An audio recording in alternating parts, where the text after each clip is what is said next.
Hace un ratito te comentábamos que el tema que tocaríamos aquí en nuestro programa tenía que ver con la ola de femicidios que están ocurriendo en nuestro país, con la cultura machista que todavía existe en nuestro país y cómo abordar el tema de Ni Una Menos y explicárselo a los más chiquitos. De todo esto vamos a hablar y presentamos el tema de esta forma.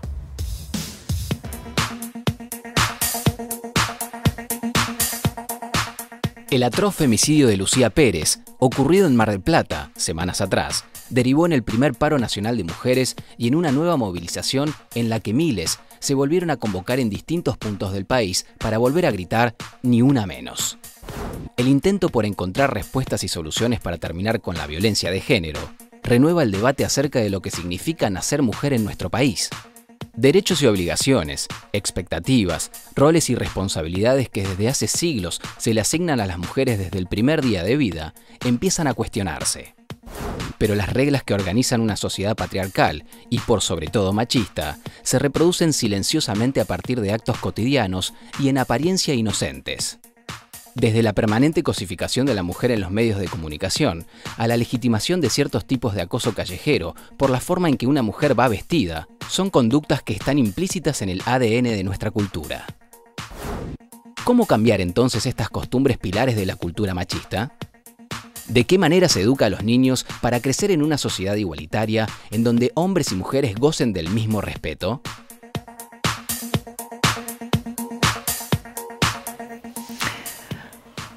Y vamos a darle la bienvenida a Natalia Bolosín, abogada, doctora en la Universidad de Yale, especialista en criminalidad, y a la psicóloga Marichu Seitún, psicóloga con amplia experiencia en infancia y adolescencia. Muchísimas gracias por estar acá. Y antes que nada, ¿qué es el machismo y cómo desactivarlo?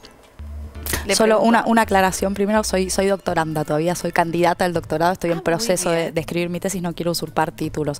Yo el día de la marcha, yo lo que planteaba era que la marcha tenía que servir para que todos reflexionáramos, pero en particular para que los varones empiecen a reflexionar. Yo dije algo que cayó bastante mal, que fue: todos los varones debieran pedir perdón por usufructuar lugares de privilegio en esta sociedad. No solo los varones que violan, que matan, que meten mujeres en bolsas o las prenden fuego, o que abusan de niños y niñas, sino todos los varones, porque lo cierto es que, quieran o no, todos los varones en nuestra sociedad usufructúan situaciones de privilegio.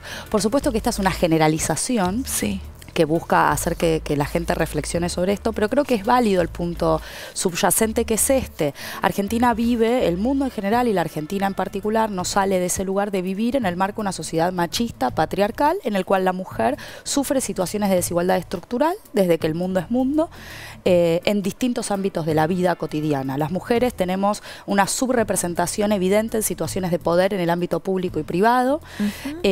Por ejemplo, algunos datos de Economía Feminista, que es un grupo de mujeres que trabajan, mujeres y varones, supongo, feministas, que trabajan en estos temas y que buscan mostrar el dato empírico para que no se produzcan estas conversaciones de no es cierto que hay desigualdad. Bueno, vayamos a los datos. En Argentina la brecha salarial, es decir, la diferencia entre lo que ganan las mujeres y los varones, datos oficiales del Ministerio de Trabajo, sí, es del 27%. En lugares de la economía informal ese dato llega a acercarse al 40%. Es una diferencia ridícula, ¿no? Enorme. Las mujeres en los cargos ejecutivos del Gabinete Nacional solo ocupan el 22% de los lugares. En el Ministerio de Ciencia y Tecnología no hay ninguna mujer en ese gabinete, a pesar de que quienes trabajan en temas de ciencia en el país, más de la mitad son mujeres. Interesantes los números que estás son tirando. Datos interesantes. Sí. El 48% de quienes egresan de las escuelas de economía, de la Facultad de Economía de la UBA en la Argentina, el 48% son mujeres. ¿Alguien vio una directora en el Banco Central o una ministra de Economía, más allá del caso específico de Felisa Micheli? No. Bueno, Entonces, Mercedes Marcó del Pont fue directora del Banco Central. Bueno, es un buen punto. Mercedes Marcó del Pont, es cierto, formó parte de esos índices tal vez un poco mejores que tuvo el gobierno de Cristina Fernández de Kirchner en cuanto al lugar que ocupaban las mujeres. Hay gabinetes, por ejemplo el de María Eugenia Vidal en la provincia, que prácticamente no tienen mujeres. Y basta Tiene una sola mujer. Y basta con mirar las fotos. Cuando uno mira fotos, a veces aparecen fotos en los diarios de varones hablando de temas de género, en reuniones de gabinete para hablar de temas de género, y no hay una sola mujer sentada en la mesa, ¿no? Entonces, subrepresentadas en ámbitos de poder. Tenemos menos acceso a bienes y servicios públicos, a la vivienda, al crédito, a la tierra, etcétera. En general cargamos más con las responsabilidades domésticas, de cuidados de la casa, de cuidados de los mayores adultos, de cuidado de los niños y las niñas. Sí. Necesitamos cuidados especiales en el parto y en el embarazo, que a veces no son satisfechos por el Estado. Hay una serie de situaciones y además obviamente sufrimos situaciones de violencia sexual como no sufren los varones. Las víctimas de violencia sexual son mujeres, no son varones, y los victimarios son varones, no son mujeres. Estas cosas de, bueno, estaba alcoholizado, es un monstruo, es un perverso. Lo que hay que aclarar es, hay casos obviamente de perversiones o situaciones que yo no puedo manejar porque no soy psicóloga, pero digo, en general son varones normales que forman parte de nuestra sociedad y que son un producto muchas veces de esta sociedad patriarcal en la que vivimos, en la que nacemos las mujeres y en la que nos matan, ¿no? También. Marichu, ¿qué opinas de lo que dice Natalia? Me parece muy interesante. Yo, en realidad, como soy psicóloga y trabajo con papás, me interesa otra punta de este plan, de este mapa, que es qué hacemos con la crianza de los chicos, porque además de ocuparnos de que hoy no muera ninguna y que la situación hoy sea más igualitaria, nos tenemos que ocupar de que nuestros hijos varones tenemos que desactivar no la cultura machistas, machista, claro. que nuestras hijas mujeres no sean machistas, eso, porque también. la realidad es que no sé, me trae a colación el cuento de Barba Azul. Hay una de las hermanas que decide casarse con Barba Azul porque tiene como las alertas apagadas y no se da cuenta mirando a Barba Azul que ese Barba Azul no le conviene. Pero hubo otras dos hermanas que no se quisieron casar con Barba Azul porque ellas tenían las alertas encendidas y supieron elegir. Entonces es muy importante como adultos que criemos chicos que no sean machistas, que no maltratemos a los chicos, porque hogar es lo que conozco y si porque te quiero te aporreo es mi crianza, cuando mi novio me aporree, cuando alguien me trate mal, me va a parecer que es normal. Y el que no me maltrate me va a parecer que es un idiota, que es un tonto. A mí no me interesa como con adrenalina. Y todo esto lo tenemos que hacer los adultos hoy con los chiquitos de hoy, porque no se va a resolver en una generación esto. No. Porque además esto lleva, como decía ella, miles de años. En nuestro ADN está el machismo, el hombre que salía a cazar y que preparaba a sus hijos para cazar. Y para eso que ataquen, que sean malos, que se defiendan. Y la mujer que tenía que quedarse en la casa. Y entonces cambiar el ADN es muy complicado, lleva mucho más de una generación. Pero si no empezamos con nuestros hijos hoy, no lo vamos a cambiar nunca. ¿Cómo empezar a desactivarlo entonces? ¿Cómo empezar a desactivar esta cultura machista? Yo creo que hacen falta como varias cosas. Por un lado, las políticas públicas desde el Estado son ineludibles, ¿no? Más allá de las buenas normas que a veces tenemos, muchas veces falta presupuesto para ser efectivas, para implementar estas normas. Un tema que muchas veces del que muchas veces no se habla y que en general aparece como muy importante es el sistema de cuidados, ¿no? ¿Cómo está diseñado el sistema de cuidados en una sociedad? ¿Quién debe ocuparse desde el punto de vista de lo que el Estado hace de cuidar a los niños, a las niñas, a los adultos mayores en esta sociedad? Bueno, las mujeres, digamos, porque no hay ninguna política desde el punto de vista del Estado que esté pensada para que esas tareas se repartan. Ahora, hay, a ver, en favor de los hombres, yo veo muchos padres en la salida de la escuela, cosa que yo no viví, digamos, no es ningún reclamo hacia mi viejo y a la vez sí, digamos, nunca fue a buscarme en el colegio. Hoy veo a muchos varones involucrados en la crianza, exactamente, llevándolos también a la pediatra, digamos, este es un momento bisagra y hay que decirlo también.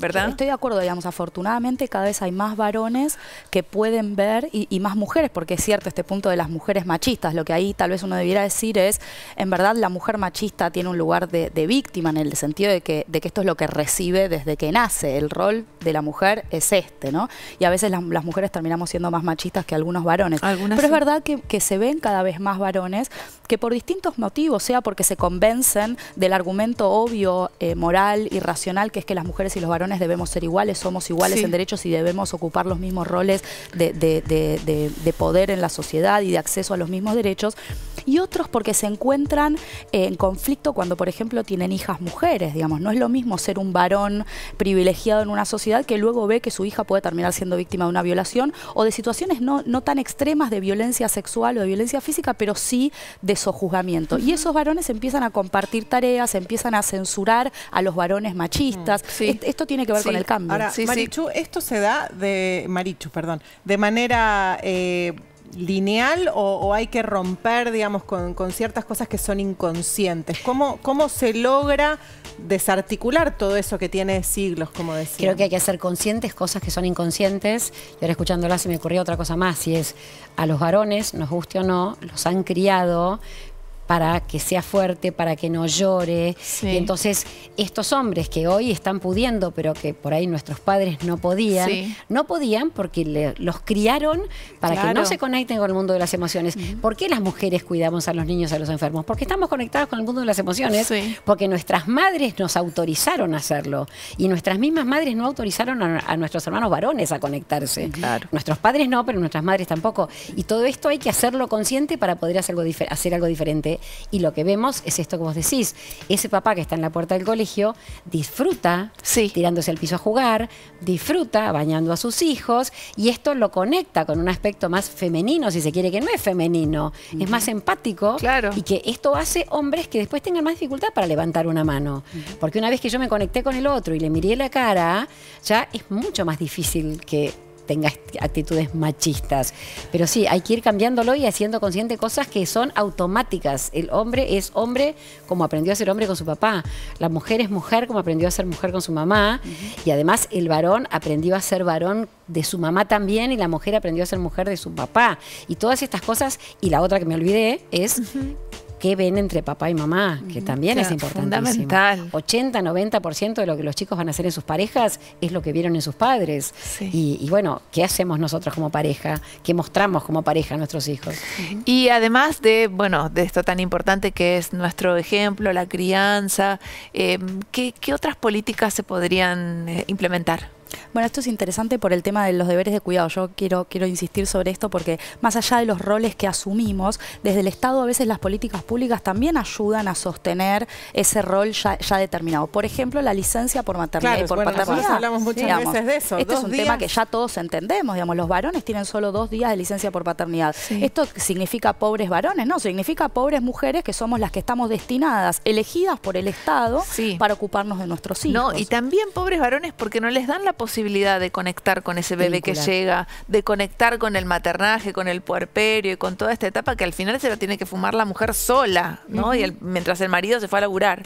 Y luego el tema del cuidado, por ejemplo, de los adultos mayores. El Estado debiera pensar en establecer un sistema de cuidado de los adultos mayores, porque si no, quienes se ocupan en general son las mujeres. Sí. Si las mujeres están ocupándose de cuidar a los adultos mayores, muchas veces que no son ni siquiera sus propios padres, sino los padres del marido, También. ¿no? Estas situaciones son muy comunes. Si está haciendo eso, la mujer no está haciendo lo otro que queremos que haga o que tenga la posibilidad de elegir hacer, que es ocupar determinados lugares que le corresponden en la sociedad porque tiene los mismos derechos que el varón.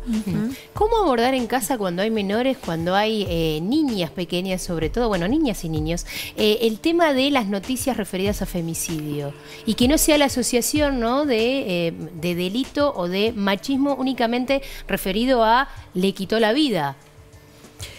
A mí me parece que las niñas pequeñas no deberían estar Esa es mi viendo pregunta. televisión. Digo, hay abuelas que dicen, no se ve, el noticiero no se ve, determinada edad no quiere, en la escuela o en los ámbitos sociales en los que están, hay determinadas cosas que los chicos ya saben y que por ahí vienen con preguntas a casa, independientemente de lo que puedan ver en pantalla. Digo, es algo que está ocurriendo en la sociedad. El día de la marcha, quizás algunas han participado con sus madres. Entonces, ¿cómo abordarlo en casa? ¿Cuál es la mejor manera? Me parece que es muy importante abordar todo lo que ella dijo sobre la igualdad entre hombres y mujeres. O sea, papá y mamá tenemos que criarlos desde chiquitos, varones y mujeres, para que sepan que somos iguales. Pero sobre todo desde mi lugar de psicóloga creo que Sí. más importante que informar, que hay que explicar de qué se trata y qué es lo Sí. que pasó, y que por otro lado las cosas que pasaron nos ayudan a cuidarnos mejor para el futuro. Porque tampoco podemos darle a una chiquita esta sensación desesperante de esto te puede pasar y te Claro, va a pasar. peligro. Cada caso que ocurre nos tiene que alertar y ayudar a formar mejor a nuestras hijas y que ellas estén mejor cuidadas, pero que además la sociedad cuide mejor a las mujeres. Sí. Pero a mí me parece que lo importante es lo de Barba Azul, que nuestras hijas mujeres se conecten con lo que es el buen amor y el buen cuidado. Y esto tiene que ver ni siquiera con lo sexuado, con el vínculo de apego seguro con papá y con mamá, en el cual yo sé lo que es el buen amor y Claro. sé lo que es que me quieran bien y me alejo de aquello que no es el buen cuidado. Y trabajar la autoestima. Bueno, ¿no? es que la autoestima tiene que ver con eso, porque la autoestima alta tiene que ver con que mis papás me aman incondicionalmente. Claro. Entonces, cuando me aman incondicionalmente y yo cuento con ellos para todo, Sí. yo sé perfectamente lo que es el buen amor, sé lo que valgo y no me voy a dejar maltratar Aprendo, por nadie, me claro. voy a alejar del que me maltrate. Aprendo a Que elegir. no estoy diciendo que las mujeres sean culpables de ninguna manera, el que maltrata es el hombre, pero pero la mujer también tiene que aprender a defenderse y no acercarse y ver estas señales que están. El abusador o el maltratador no es que de golpe le vino así a la cabeza, no, es alguien que fue dando señales y que nosotras no las vimos. Claro. Natalia, te pido una reflexión final para cerrar. Me parece que esto, de nuevo, el Estado debe empezar a pensar las políticas públicas con perspectiva de género. Es muy difícil que eso ocurra si no hay mujeres ocupando los lugares en los que se hace política pública. Entonces me parece que la ley de paridad de género que se está discutiendo todavía en el Congreso debe salir y debe haber más lugares y más espacios. Digo, es muy fácil colgarse el cartelito de Ni Una Menos y luego tener un gabinete lleno de varones. Y lo segundo es esto, que los varones se llamen a la reflexión y empiecen a pensar qué hacen, que empiecen a censurar a sus pares varones cuando maltratan o denigran o sojuzgan a las mujeres y que haya reproche social por parte también de los varones en ese sentido. Marichu, ¿algo que quieras agregar? Me parece que dijo todo lo que yo quería decir, a mí me faltó decir eso, o sea, saquemos el maltrato físico, o sea, la conducta básicamente machista y masculina es impulsiva, es siento, hago, y nuestra tarea para criar los chicos es que los chicos sientan, trabajen con su corteza cerebral, piensen lo que quieren hacer y resuelvan no impulsivamente, varones y mujeres, y que esta es nuestra tarea como adultos y como padres. Bueno, Marichu, Natalia, muchísimas gracias por haber venido hoy. Vamos a seguir hablando muchas veces de este tema, estamos recontra comprometidos. Sí. Son temas que, bueno, aparecen siempre en nuestro programa porque de verdad nos parecen fundamentales. Gracias por venir, ¿eh?